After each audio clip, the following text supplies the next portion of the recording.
क्या तुम नहीं चाहते हो एग्जाम की तैयारी अच्छा हो?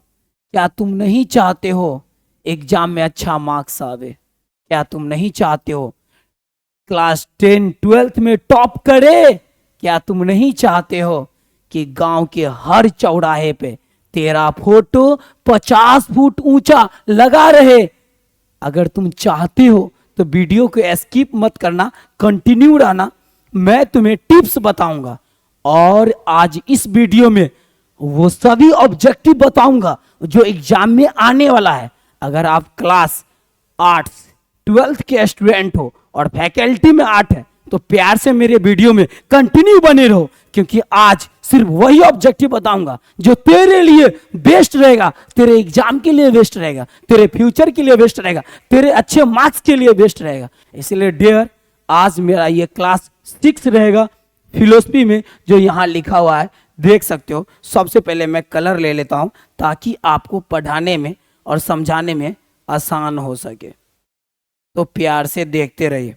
अब मैं कलर पहले ले लेता हूँ, तो कलर लेने के बाद सही बैटिंग कर पाऊंगा, राइट? आ जाओ भाई, कलर आ जाओ। देखो मेरा ये कलर ले लेता हूँ। कौन? हाँ, ये कलर सही रहेगा, रुक जाओ। अब चलो, अब ये देखो, फिलोसफी का 6 क्लास ये मेरा रहेगा।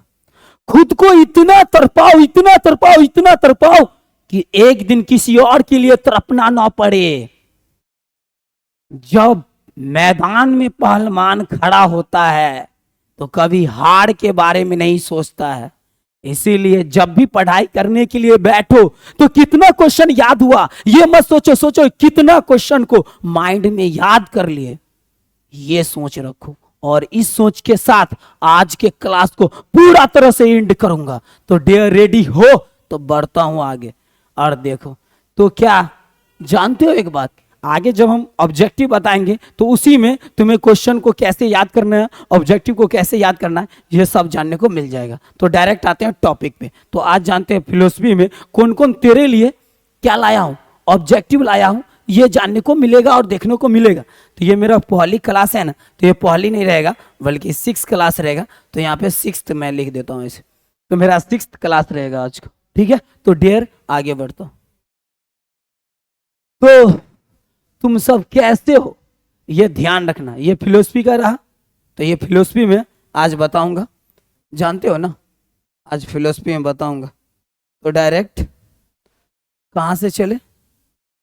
आज चलता हूं डायरेक्ट, रुक जाओ, क्वेश्चन पे आ जाता हूं। क्वेश्चन पे आ जाऊंगा तो ऑटोमेटिक समझ में आ जाएगा।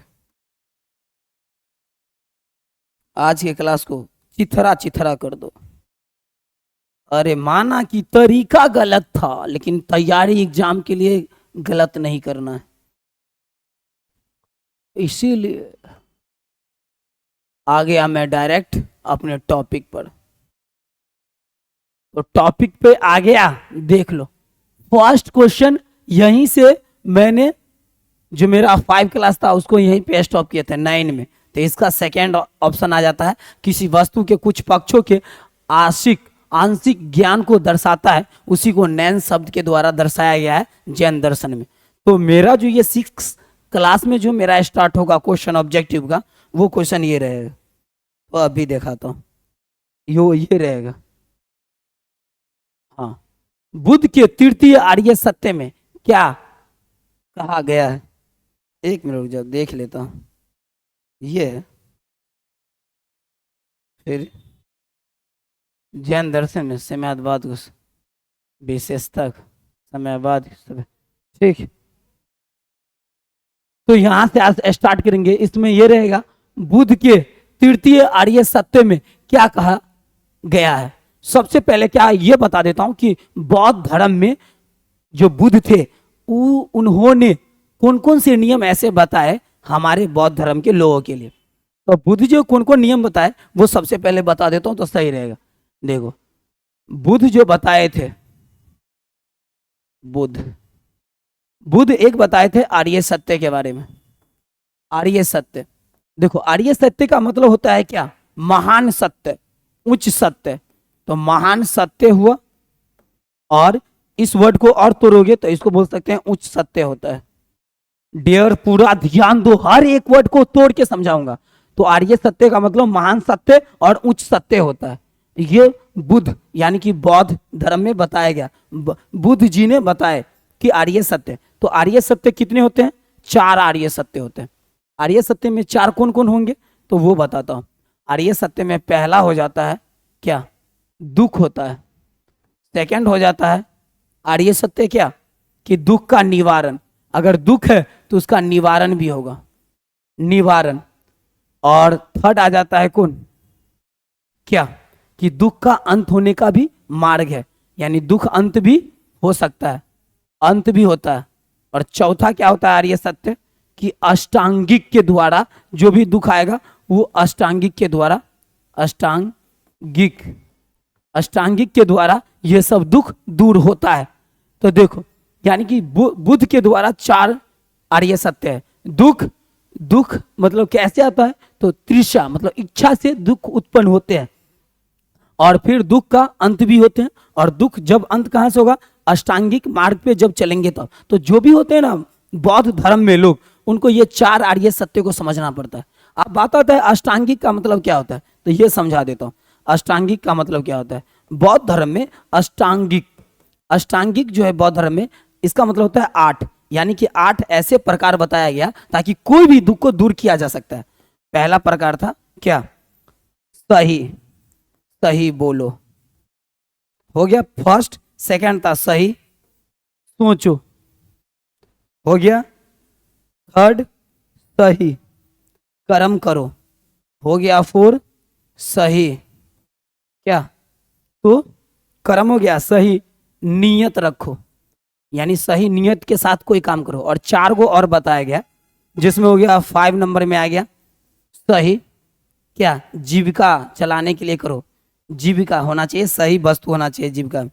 और 6 हो गया सही स्मरण करो, और 6 हो गया। और 7 हो गया सही ध्यान करो, और 8 हो गया सही क्या? प्रयास रखो। बौद्ध धर्म में ये 4 आर्य सत्य और 8 होते हैं ऐसे विधि बताए गए हैं जिस विधि के द्वारा हम अपने दुख को दूर कर सकते हैं। तो इसी तरह से अष्टांगिक कामिस 8 ऐसे नियम हैं जिसके द्वारा सही बोलो, सही सोचो, सही कर्म, सही नियत, सही जीविका, सही स्मरण, सही ध्यान, सही प्रयास, कोई भी दुख दूर किया जा सकता है। आर्य सत्य कामिस महान सत्य, उच्च सत्य और आर्य सत्य 4 होते हैं, जिसमें आते हैं पहला दुख, दूसरा दुख का निवारण है, तीसरा दुख का अंत होगा, और दूसरा में जो है इच्छा से ही दुख उत्पन्न होते हैं, तीसरा में निवारण है। ये आर्य सत्य है, मतलब ये महान सत्य है जो बौद्ध ने बताए थे। और 4 था अष्टांगिक, कोई भी दुख सिर्फ अष्टांगिक मार्ग के द्वारा दूर किया जा सकता है। तो आप डायरेक्ट आते हैं क्वेश्चन पे। देखो, आग और पानी कभी लड़ा नहीं करते, और एग्जाम के तैयारी करने वाले बच्चे कभी डरा नहीं करते। तो आग पानी कभी नहीं लड़ेगा, और पढ़ने वाले बच्चे कभी एग्जाम से डरा नहीं करते। तो इसीलिए एग्जाम आ रहा है तो क्या है, आप डरो मत, लड़ने के पूरा तैयारी अपने अंदर में क्या करो, अपने अंदर में बनाओ कि हम कैसे उससे जीत हासिल करेंगे। तो क्वेश्चन में क्या बोला गया? बुद्ध के तृतीय आर्य सत्य में क्या कहा गया है? सोचो, आर्य सत्य और तृतीय, तो यहाँ क्या बोला गया था? दुख का निवारण, दुख का अंत निश्चित है। तो इसमें देखो, दुख है, दुख का कारण क्या है, दुख के कारण का निवारण क्या है, संभव है। तो सी बताया गया था, दुख के कारण का निवारण संभव है। मतलब ये किसमें बताया गया था? बौद्ध धर्म में, यानी बुद्ध के तीसरा जो आर्य सत्य है वो दुख के कारण निवारण संभव है। अब हम नेक्स्ट क्वेश्चन की तरफ बढ़ते हैं, आगे समझते हैं। तो मेरा क्या कहना है तुम लोग से? क्या आग और पानी कभी लड़ते नहीं, पढ़ने वाले स्टूडेंट कभी एग्जाम से डरते नहीं। तो इसीलिए क्वेश्चन पे ध्यान दो। जैन दर्शन में सयादवाद की क्या विशेषता है? सयादवाद मतलब हो सकता है, माना जा सकता है, उसी को सयादवाद कहते हैं। तो इसमें बोलता है सयादवाद त्रिरत्न का विचार है, या सयादवाद सापेक्षवाद है, या सयादवाद का संबंध पंच महावर्त से है, या इनमें से कोई नहीं। तो याद रखना है, बी ऑप्शन हो जाएगा। सयादवाद सापेक्षवाद है। सयादवाद का अर्थ होता है माना जा सकता है, कहा जा सकता है, माना जा सकता है और कहा जा सकता है किसी के द्वारा, तो वो एक सत्य हो भी सकता है, इसीलिए उसको सयादवाद बोला जाता है वहां पे वर्ड। अब हम नेक्स्ट क्वेश्चन की तरफ चलते हैं, इसका ऑप्शन बी होगा। तो क्या हम बोले, आग और पानी कभी लड़ते नहीं और पढ़ने वाले स्टूडेंट कभी एग्जाम से डरते नहीं, इसीलिए हर क्वेश्चन पे ध्यान दो। नेक्स्ट क्वेश्चन की तरफ बढ़ता हूं। आप देखो मेरा क्वेश्चन क्या है, निम्नलिखित में से कौन पुनर्जन्म में विश्वास करता है लेकिन आत्मा को शाश्वत नहीं मानता है। यहां शाश्वत का अर्थ समझाता हूं। शाश्वत मतलब होता है हमेशा रहेगा, उसका अंत कभी नहीं हो सकता है। देखो हमेशा रहेगा, उसका अंत कभी नहीं होगा, उसी को हम बोलते हैं शाश्वत। तो जब भी अगर शाश्वत लिखा रहेगा कहीं पे वर्ड, तो इसका मतलब होता है हमेशा रहेगा, उसका कभी कोई अंत नहीं कर सकता है। तो आत्मा क्या है, हमेशा रहेगा। तो निम्नलिखित में से पूर्ण जन्म में विश्वास रखता है, करता है, लेकिन आत्मा को शाश्वत नहीं मानता है, ऐसा कौन सा धर्म हो सकता है। तो जैन धर्म ऐसा नहीं सोचता है, सांख्य दर्शन ऐसा नहीं सोचता है, तो बौद्ध दर्शन है जो बोलता है आत्मा का अंत हो जाता है। लेकिन अपने लोग जो है आस्तिक में आते हैं, इसलिए हम लोग समझते हैं आत्मा का अंत नहीं होता है। लेकिन बौद्ध धर्म के लोग, बौद्ध दर्शन कहता है कि आत्मा का अंत हो जाता है, इसलिए वो शाश्वत आत्मा को नहीं मानता है। आप लोग को समझ में आ गया होगा। हम नेक्स्ट क्वेश्चन की तरफ बढ़ते हैं। तो क्या बोले थे, आग और पानी कभी लड़ते नहीं और पढ़ने वाले स्टूडेंट कभी एग्जाम से डरते नहीं, इसीलिए क्वेश्चन पे ध्यान दो। अब भी तोड़ते हैं हर क्वेश्चन को। प्रतीतय समुत्पाद के सिद्धांत का क्या दार्शनिक क्या है अर्थ है। तो यानी कि इसका मतलब क्या होगा, वस्तुएं अपनी उत्पत्ति के लिए दूसरे वस्तु पर निर्भर रहते हैं, या वस्तु नित्य है, या वस्तुओं का पूर्ण विनाश होता है, या इनमें से सभी। तो ध्यान देना, इनमें से बी नहीं हो सकता है, सी नहीं हो सकता है और डी नहीं हो सकता है, इसका ऑप्शन ए हो जाएगा। वस्तुएं अपनी उत्पत्ति के लिए दूसरे हेतु पर निर्भर रहता है। कोई भी वस्तु दूसरे के द्वारा ही उत्पत्ति किए जा सकते हैं, वो खुद में असंभव होते हैं वस्तु को उत्पत्ति करना। तो इसलिए प्रतीतय समुत्पाद के सिद्धांत जो है वो ये दर्शाता है कि कोई भी वस्तु अपनी उत्पत्ति के लिए दूसरे हेतु पर भी निर्भर होते हैं, और यही सत्य है। तो नेक्स्ट क्वेश्चन की तरफ बढ़ते हैं और ध्यान से देखना। देखो आप लोग से मेरा एक ही रिक्वेस्ट है, खुद को इतना तड़पाओ, खुद को इतना तड़पाओ ताकि दूसरे के लिए बाद में तड़पना ना पड़े मेरे प्यारे डियर। तो क्वेश्चन पे ध्यान दो। क्या तुम नहीं चाहते हो कि तुम्हारे एग्जाम में अच्छे नंबर आवे? क्या तुम नहीं चाहते हो कि 10th 12th में टॉप करे? क्या तुम अगर नहीं चाहते हो कि गांव के हर चौराहे पे तेरे फोटो 50 फुट ऊपर रहे? अगर चाहते हो तो वीडियो के स्किप मत करना, कंटिन्यू बने रहो। त्रिपिटक का मतलब क्या होता है, ये बौद्ध दर्शन में यूज किए जाते हैं। त्रिपिटक, त्रिपिटक का मतलब होता है 3 ग्रंथ। क्या 3 ग्रंथ के बारे में बात होता है, उसी को त्रिपिटक कहा जाता है। बौद्ध दर्शन में 3 ग्रंथ कौन कौन है? तो फर्स्ट ग्रंथ है विनय, विनय पिटक। देखो विनय पिटक हुआ। सेकंड हो गया कौन? सूत पिटक, सूत पिटक आ गया। और फिर थर्ड हो जाएगा कौन? तो थर्ड को क्या बोलते हैं? सुधम, यानी कि शुभ धम, शुभ धम पिटक,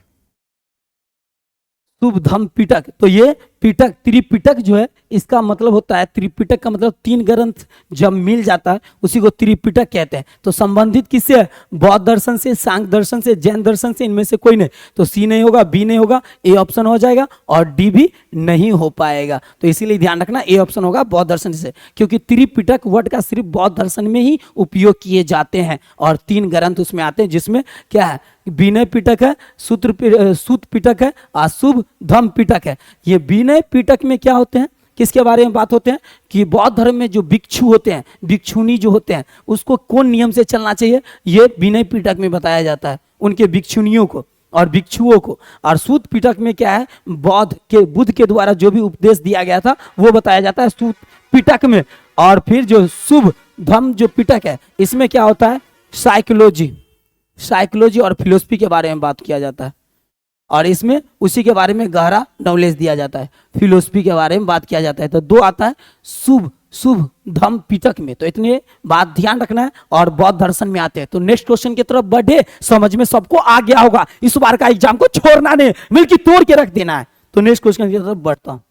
अब मेरा क्वेश्चन क्या है? बुद्ध के अनुसार दुख का मूल कारण क्या है? देखो, तृष्णा, जाति, या नाम रूप, या अविद्या। देखो तृष्णा का अर्थ होता है इच्छा, अगर मान लो हमारे अंदर में जिस दिन इच्छा समाप्त हो जाएगा उसी दिन दुख भाग जाएगा। देखो जितने भी तुम्हारे अंदर में आता है कि ये अच्छी नहीं लग रही, ये थोड़ा काली है, ये थोड़ा बिल्ली है, ये थोड़ा ये है वो है, तो ये सब क्यों आता है? इच्छा के कारण। इसीलिए इच्छा को जैसे ही तुम अपने कंट्रोल कर लोगे ज्ञान के शक्ति से, उसी दिन तुम्हारे अंदर में भक्ति आ जाएगा, उसी दिन तुम्हारे अंदर में शांति आ जाएगा। तो इसीलिए आंसर हो जाएगा इसका ए, तृष्णा। तृष्णा ही हमारे जीवन में क्या है? दुख का मूल कारण है। अगर जिस दिन इच्छा बंद हो जाएगा उसी दिन हमारे शरीर का दुख का अंत हो जाएगा। नेक्स्ट क्वेश्चन की तरफ बढ़ते हैं, समझ में आ गया होगा क्योंकि क्लास 12 के स्टूडेंट हो, आर्ट्स के स्टूडेंट हो, अपने आप के हल्का मत समझो। आगे बढ़ता हूं। अब देखो नेक्स्ट क्वेश्चन क्या है, जैन दर्शन के पर नेता कौन थे? यानी बुद्ध थे, गौतम थे, या कपिल थे, या महावीर? याद रखिएगा बुद्ध यानी बौद्ध ने कौन से धर्म का उत्पत्ति किए थे? तो बौद्ध धर्म बनाए थे। तो बौद्ध धर्म का उत्पत्ति के लिए तो बुद्ध तो बौद्ध धर्म में आ जाएंगे। और गौतम उन्हीं का नाम है, गौतम भी, गौतम यानी उनका नाम था गौतम, भगवान गौतम बुद्ध, तो उन्हीं का नाम हो गया। कपिल आएंगे नहीं तो एक आ जाएंगे, डी ऑप्शन आ जाएगा। मतलब जैन दर्शन के परनेता जो है महावीर थे। यही एक अंतिम यानी परनेता थे जैन दर्शन के यानी जैन धर्म के। तो आगे की तरफ बढ़ते हैं, समझ में आ गया होगा। नेक्स्ट क्वेश्चन की तरफ बढ़ता हूं। अब देखो नेक्स्ट क्वेश्चन में क्या है, बौद्ध दर्शन के अनुसार आर्य सत्य क्या है? वाह वह अभी आया ना, आर्य सत्य मतलब महान सत्य, उच्च सत्य क्या है? किसके द्वारा? बौद्ध दर्शन के अनुसार आर्य सत्य क्या है? मतलब 2, 3, 4। तो देखना यानी बौद्ध दर्शन के द्वारा अभी ना बताएं कि आर्य सत्य हमेशा 4 होते हैं बौद्ध दर्शन में। तो ध्यान रखिएगा, सी ऑप्शन हो जाएगा, ये कैल्शियम हो जाएगा, ये कैल्शियम हो जाएगा, ये 4 सत्य मतलब एक होता है दुख, दूसरा होता है दुख का यानी इच्छा है दुख होने का, तीसरा होता है इसका निवारण है, चौथा होता है अष्टांगिक। तो 4 हो गया आर्य सत्य, इसलिए बौद्ध धर्म में यहाँ पूछा तो 4 आर्य सत्य हो गया। नेक्स्ट क्वेश्चन की तरफ बढ़ता हूँ और ध्यान से देखिएगा नेक्स्ट क्वेश्चन में क्या बोले। आप देखिए बौद्ध दर्शन के अनुसार प्रथम आर्य सत्य क्या है? मजा आ गया ना, प्रथम आर्य सत्य बोला। तो ध्यान रखना है कि सुख कभी नहीं होगा, आनंद कभी नहीं होगा, दुख का कारण भी नहीं होगा। ऑप्शन डी हो जाएगा दुख। यानी कि बौद्ध धर्म में बताया पहले बार बुद्ध जी ने कि हमारे जीवन में दुख का प्रथम जो है का दुख, जो ये संसार में जो प्रथम है हमारे मानव जीवन का प्रथम जो है कारण, वो सिर्फ दुख है, यानी संसार में दुख है। इसीलिए आर्य सत्य कभी भी कोई भी आदमी ये न बोले कि संसार में दुख नहीं होते हैं। ये आर्य सत्य कि संसार में दुख है, उससे निवारण के लिए अष्टांगिक नियम बताया गया है बौद्ध धर्म में। तो आगे की तरफ बढ़ते हैं, समझ में आ गया होगा, आगे चलते हैं। यानी इस पे गौतम बुद्ध जी ने काफी रिसर्च किए हैं, इसलिए वो बताएं, इसीलिए उनका बातों को एकदम पूरी तरह से ध्यान रखना है, क्योंकि फर्स्ट जो आर्य सत्य है उनके द्वारा जो संसार में दुख है। अब क्या है, परम तत्व के अनुसार परम सत्य क्या है? वाह, परम सत्ता, सत्ता क्या है? प्रत्यय, तटस्थ, जड़, इनमें से कोई नहीं। याद रखना, तटस्थ मतलब क्या होता है? जो किसी के न विरुद्ध गया हो न किसी को यानी क्या, इसका मतलब होता है एक तरह से क्या, ऐसे निरपक्ष, निर्दोष, निर्दोष जैसे बोल सकते हो आप, निर्दोष, जो न किसी के खिलाफ बोला हो और न किसी के मतलब सापेक्ष में बोला, न किसी के खिलाफ बोला, न किसी के पक्ष में बोला, यानी कि एक तरह से पूरी तरह से निष्पक्ष है। इसको हम बोल सकते हैं निष्पक्ष, निष्पक्ष बोल सकते हो, जो न किसी के खिलाफ बोला न किसी के पक्ष में बोला। तो इसीलिए आंसर हो जाएगा यहाँ पे तटस्थ, और ये आंसर ए का नहीं होगा और फिर न सी का होगा और न डी का होगा, बी का ऑप्शन हो जाएगा, तटस्थ हो जाएगा। नेक्स्ट क्वेश्चन की तरफ बढ़ते हैं, समझ में आ गया होगा। तो देखो डियर, मजा लेते रहो जेटी एकेडमी पे और खूब जेटी एकेडमी को शेयर करो, यही में तेरे बहुत बड़ा भलाई है। अब नेक्स्ट क्वेश्चन देखो, जैन दर्शन में विदेह मुक्ति को क्या कहा जाता है? विदेह को समझो और मुक्ति मतलब समझ गया होगा, जो ये संसार से पूरा विमुक्त हो गया हो, जिसको इस संसार में कुछ भी नहीं चाहिए, वो अपने आप के शरीर को भी जो त्याग दे, यानी शरीर तो हो रहेगा पर वो सिर्फ आत्मा से शाश्वत रहेगा, आत्मा से फेस टू फेस रहेगा, उसी को हम बोलते हैं मुक्ति हो जाना। तो बोधि सत्व में है या कैवल्य में है या निवारण में है या परिनिवारण में, इसमें से कौन आएगा? जैन दर्शन में विदेह का कौन हो जाएगा? तो याद रखना है निवारण हो जाएगा।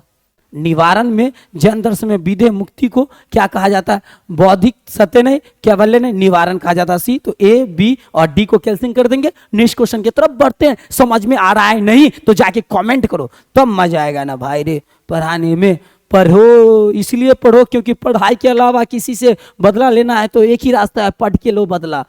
आज के दौर में ये गोली बंदूक ये सबसे बदला लेना बहुत बहुत डिफिकल्ट है, बहुत बेकार है। ये रास्ता से बदला नहीं ले सकते हो, इससे खुद को खत्म हो जाओ। अब देखो अष्टांगिक मार्ग के प्रथम 2 देखो अब आ गया ना अष्टांगिक मार्ग, तो याद रखना प्रथम दो क्या हो सकता है, शील प्रज्ञा, इनमें से कोई नहीं, तो याद रखना समाधि, तो ध्यान रखना इनमें से कोई, तो इनमें से कोई भी नहीं रहेगा, ना समाधि होगा, ना शील होगा, ना प्रज्ञा, क्योंकि अष्टांगिक मार्ग के प्रथम दो सत्य बताने के लिए, तो इसमें से कोई भी नहीं आ रहा है, क्योंकि अष्टांगिक मार्ग मतलब सही बोल, सही सोच, सही कर्म और सही नियत, लेकिन इसमें से कोई नहीं है, तो ऑटोमेटिक इसमें से आ जाएगा कोई नहीं, तो ए नहीं होगा, बी नहीं होगा और सी भी नहीं होगा। नेक्स्ट क्वेश्चन की तरफ बढ़ता हूं।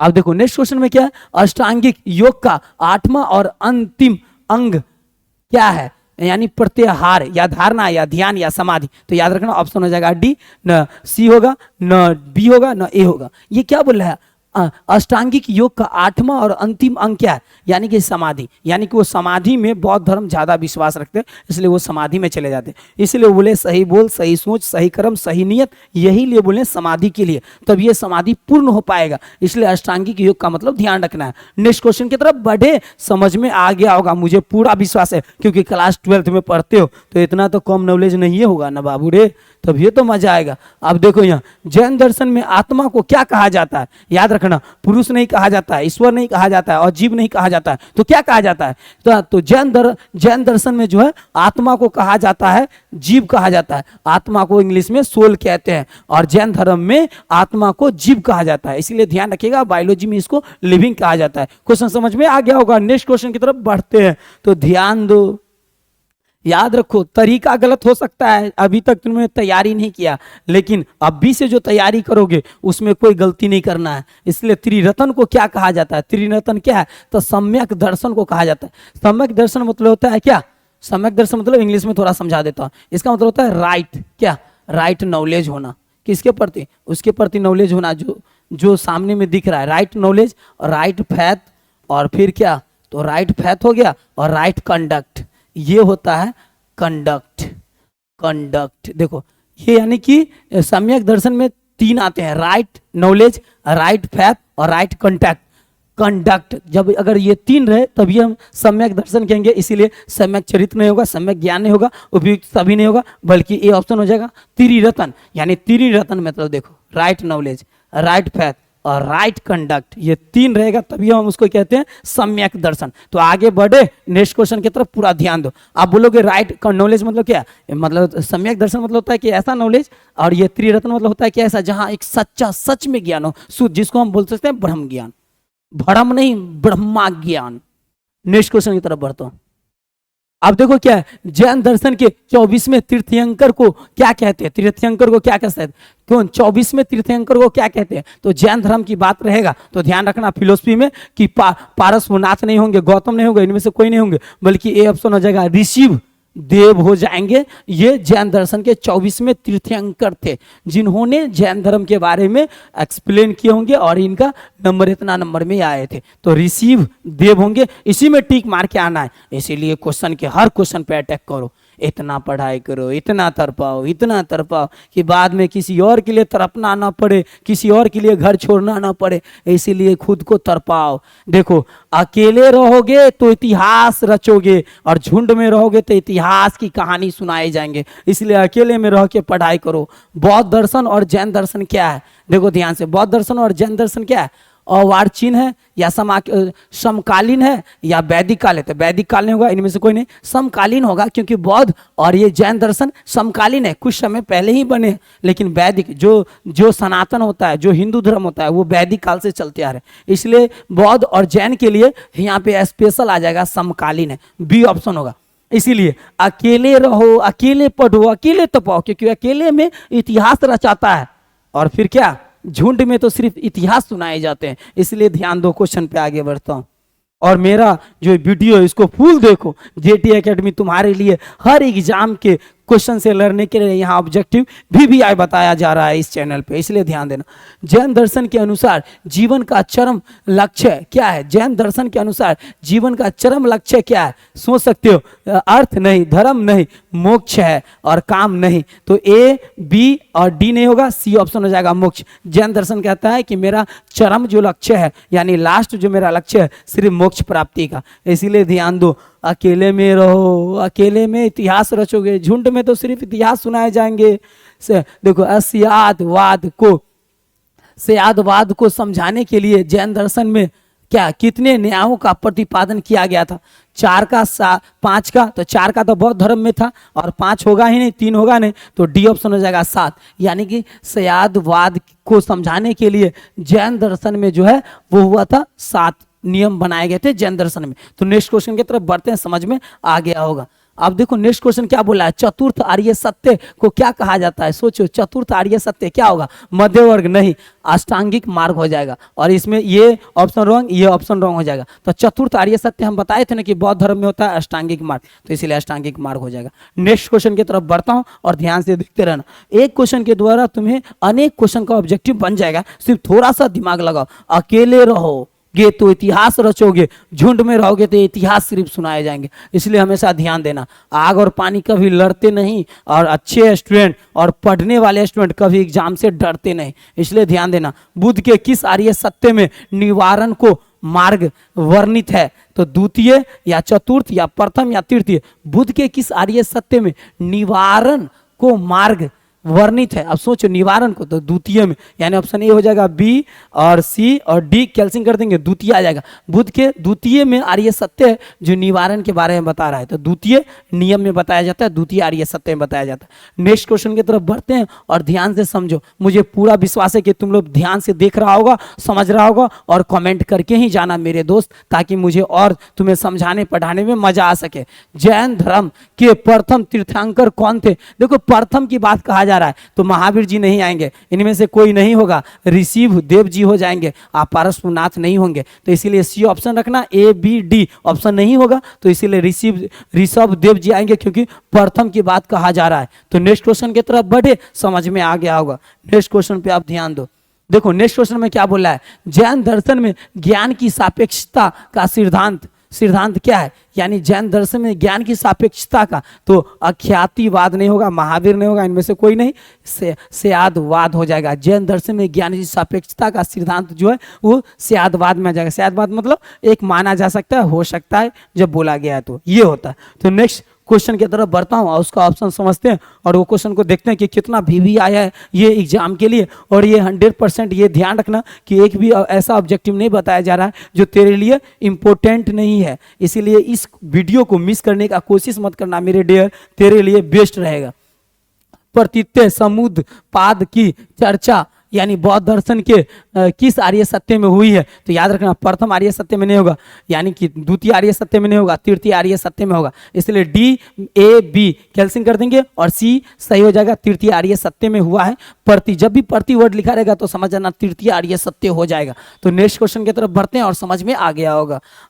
इस जो है एग्जाम में पूरा इतिहास रचने का समय है, इसीलिए इस समय तुम्हें अकेले होकर पढ़ना बहुत जरूरी है, तभी जाके इतिहास रचा जा सकता है। अब देखो बुद्ध के अनुसार प्रथम आर्य सत्य निम्नलिखित में से कौन है? तो देखो बुद्ध के अनुसार जब प्रथम की बात आएगा, आर्य सत्य की बात मतलब महान सत्य उनके द्वारा, तो याद रखना संसार दुखों से परिपूर्ण है, परफेक्ट है। नंबर 1 में मैच हो जाएगा, सेकंड और सी डी सब कैंसिल कर देंगे। क्यों? क्योंकि संसार पूर्ण रूप से क्या है? दुख भरा हुआ है, दुख से पूरा लोड है संसार, जैसे बाढ़ में पूरा चौर लोड हो जाता है पानी से। तो याद रखना प्रथम आर्य सत्य, दुख से संसार भरा हुआ है, तो ऑप्शन ए हो जाएगा। तो आगे बढ़ते हैं नेक्स्ट क्वेश्चन की तरफ, ध्यान से देखो।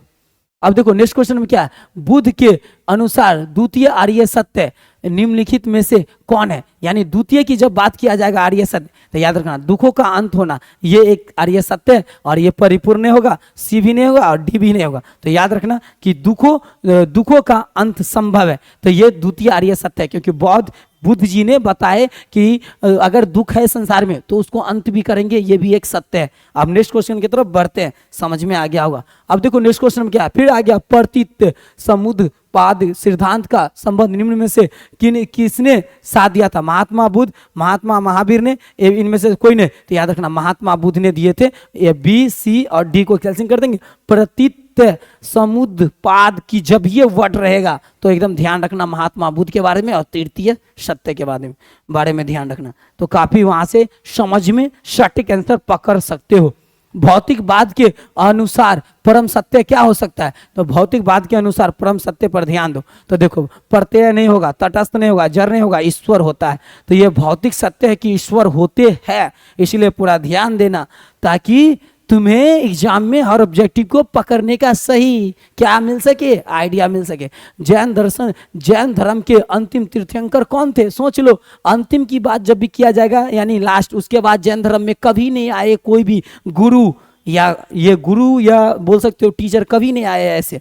तो याद रखना, महावीर जी आएंगे, ऋषभ देव नहीं आएंगे, शाक्य मुनि नहीं आएंगे, सामान्य ऐसा कुछ नहीं, सिर्फ ये ऑप्शन आ जाएंगे, महावीर जैन धर्म में आए थे, ये लास्ट गुरु थे। तो नेक्स्ट क्वेश्चन की तरफ बढ़ते हैं। अब हम देखते हैं विश्वसनीय व्यक्ति को कहते हैं, विश्वसनीय व्यक्ति को क्या कहते हैं। तो देखो विश्वसनीय व्यक्ति, यहाँ पे कंप्यूटराइज में थोड़ा सा लेटर का डिसमिस हो गया, तो विश्वसनीय व्यक्ति को क्या कहते हैं। तो देखो आप्त पुरुष मतलब क्या होता है जानते हो, सत्यवादी। सत्यवादी पुरुष को बोलते हैं आपत पुरुष। तो आपत पुरुष मतलब सत्यवादी, मतलब जो सच पे चलता हो, जो अपने सच से कभी नहीं हटता हो, उसी को आपत पुरुष कहते हैं। तो ऑप्शन में ए हो जाएगा, बी नहीं होगा, सी नहीं होगा और डी नहीं होगा। तो आपत पुरुष कहते हैं विश्वसनीय, जो विश्वसनीय है उसी को हम आपत पुरुष बोलते हैं। सर बोल सकते हैं इसलिए क्योंकि वो सत्यवादी है, जो वो सच बोलता है, उसी के बाद में सब कुछ होता है। इसीलिए नेक्स्ट क्वेश्चन की तरफ बढ़ते हैं। अब नेक्स्ट क्वेश्चन में क्या है, बुद्ध का अष्टांगिक मार्ग निम्न में से किस आर्य सत्य से संबंध है। प्रथम आर्य सत्य से नहीं, तृतीय आर्य सत्य से नहीं, द्वितीय आर्य सत्य से नहीं, तो क्या है, डी है, चतुर्थ आर्य सत्य से क्या है, ये संबंध है, अष्टांगिक मार्ग। अब हम जब नेक्स्ट क्लास में मिलेंगे तो उसमें तुम्हें बताएंगे कि हमारा जो नेक्स्ट क्लास है, यानी कि जो फिलोसफी का जो होगा 7 क्लास, उसमें जो ऑब्जेक्टिव बचेगा, इसमें 30+ ऑब्जेक्टिव मैंने एक्सप्लेन कर दिया हूँ, ध्यान से मिला लेना, देख लेना, समझ जाना। जहाँ समझ में नहीं आएगा वहाँ पे कमेंट करना, मैं फिर से जब नेक्स्ट वीडियो में आऊँगा तो उसमें एक्सप्लेन करूँगा। इसलिए अब मैं जा रहा हूँ, फिर नेक्स्ट टाइम मिलूंगा तो फिर आप लोग से बात करूँगा और VVI क्वेश्चन देते हुए जाऊँगा। तो सभी को दिल से थैंक यू और वंदे मातरम।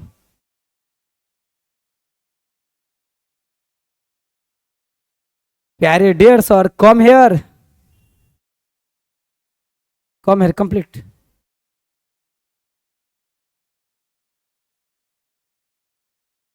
तो बाय, ध्यान रखना, पढ़ाई करना अच्छा से।